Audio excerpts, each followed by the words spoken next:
नमस्कार, मैं हूँ रुचि शर्मा। वेब3 की तमाम बड़ी खबरें लेकर हाजिर हैं हम।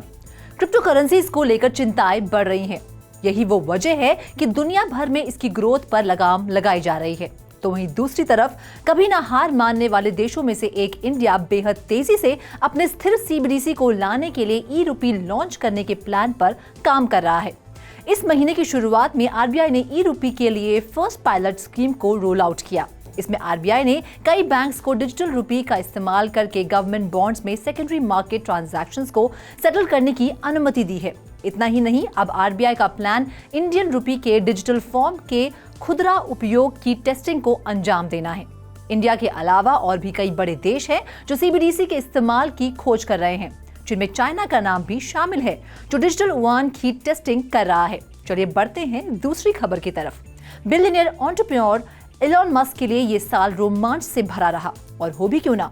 वो जो काम करते हैं उससे दुनिया भर में मौजूद आम से लेकर खास तक हर कोई प्रभावित होता है। इस बार मस्क ने कंफर्म करते हुए कहा कि वे ट्विटर 2.0 यानी द एवरीथिंग ऐप के रूप में पेमेंट को इंटीग्रेट करने के बारे में सोच रहे हैं। ऐसे में मस्क द्वारा अपनी बात रखने के साथ ही meme inspired crypto currency Dogecoin की कीमतों में 19.4% का उछाल देखने को मिला। मस्क ने इस बारे में पोस्ट शेयर करते हुए कई स्लाइड्स को शेयर किया। हालांकि उनमें से किसी में भी डोज का नाम शामिल नहीं था, लेकिन इन्वेस्टर्स आने वाले दिनों में इसमें डोज की भागीदारी होने की उम्मीद कर रहे हैं। चलिए बाकी अहम खबरों के लिए करते हैं विशाखा का रुख। Over to you Vishakha. Facebook, Instagram और व्हाट्सएप की पेरेंट कंपनी मेटा ने नाइजीरिया के लेगोस में एक मिक्स्ड रियलिटी कॉन्सर्ट के दौरान अफ्रीका में अपना पहला मेटावर्स एक्सपीरियंस लॉन्च किया है। फ्लेक्स नाइजा नाम से टैग किए गए इस इवेंट ने इंटरनेट यूजर्स के एक्सपीरियंसेस की गतिशीलता और बहुमुखी प्रतिभा को बढ़ाने के उद्देश्य से 3 अहम एंट्री पॉइंट्स के साथ मेटावर्स में संभावनाओं की एक साहसिक नई दुनिया के लिए क्रिएटर्स को इंट्रोड्यूस किया।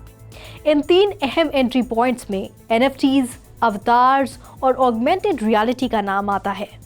वहीं दूसरी खबर में गोवा में इस समय हो रहे international film festival of India में इस संडे बात करते हुए popular film maker Shekhar Kapoor, Oscar winning composer AR Rahman और ड्रीमस्केप इमर्सिव के को-फाउंडर और chief strategy officer Ronald Mengele ने पैनल में डिस्कशन के दौरान मेटावर्स को लेकर अपनी राय रखी। कपूर ने जब रहमान से AI द्वारा रिप्लेस किए जाने के बारे में पूछा, तब उसके जवाब में रहमान ने कहा कि वह खुद कई अलग अलग करियर के फेज में हुए एवोल्यूशन के प्रोडक्ट है। वहीं मेंजेल ने कहा कि क्रिएटिविटी को बदलने के लिए टेक्नोलॉजी का इस्तेमाल नहीं किया जाना चाहिए, बल्कि आइए टेक्नोलॉजी का इस्तेमाल उन चीज़ों को करने के लिए करें जो हम असल दुनिया में नहीं कर सकते। Over to you Sandeep.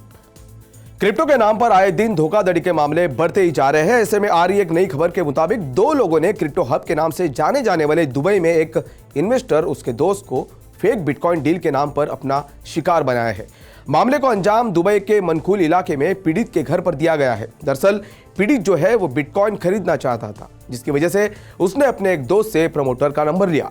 इसके बाद वो प्रमोटर पीड़ित के घर आया और कैश वैल्यू जानने की कोशिश की, जितने में पीड़ित बिटकॉइन खरीदना चाहता था। जिसके बाद कुछ ही मिनट में डील करवाने का झांसा देकर वहां से निकले आरोपी फिर से पीड़ित के घर लौटे और इस बार उन्होंने बैग चुरा लिया, जिसमें से 183,000 दिराम्स, 3 फोन्स, दस्तावेज और बैंक चेक थे। साथ ही पीड़ित को जान से मारने की धमकी भी दी गई थी।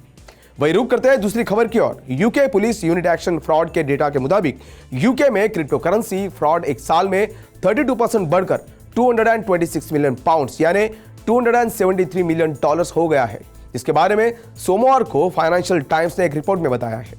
यूके वर्तमान में मंदी से गुजर रहा है।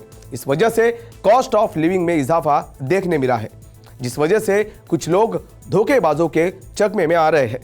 ब्रिटेन में पहले से ही क्रिप्टो से जुड़े क्राइम बड़े पैमाने पर बढ़ रहे हैं और देश में पुलिस अधिकारियों ने करोड़ों पाउंड मूल्य की क्रिप्टो करेंसी जब्त की है और देश भर में तैनात पुलिस में कई क्रिप्टो विशेषज्ञ को शामिल भी किया गया है। तो ऐसे में आज के लिए बस इतना ही। कल फिर मिलेंगे ऐसे ही वेब3 दुनिया से जुड़ी खबरों को लेकर। मैं संदीप कसालकर फिलहाल आपसे विदा लेता हूं। Do watch 3.0 TV।